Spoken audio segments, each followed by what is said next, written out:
पालघरमध्ये कंपनीच्या वयोवृद्ध मालकीनीचा मुजोरपणा समोर आलाय। कंपनीच्या गेटवरच आंदोलन करणाऱ्या कामगारांच्या अंगावर गाडी घातली आहे। पालघर वेवूर येथील कंपनीच्या गेटवर आंदोलन करणाऱ्या कामगारांना चिरडण्याचा प्रयत्न केला गेलाय।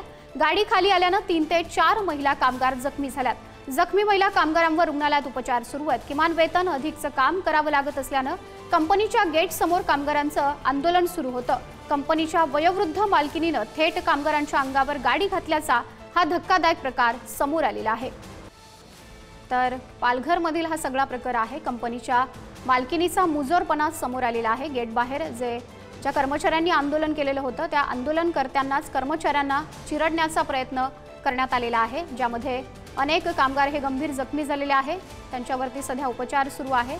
गेटवरच या आंदोलनकर्त्यांकडून आंदोलन सुरू होतं आणि या आंदोलनादरम्यानच वृद्ध मालकीनीने थेट कामगारांना चिरडण्याचा प्रयत्न केला। गेटवरती कामगारांचं आंदोलन सुरू होतं, मात्र कंपनीच्या मालकीनीचा मुजोरपणा माजुरडेपणा हा समोर आलेला आहे। वयोवृद्ध मालकीन असल्याचं सुद्धा समोर आलेलं आहे।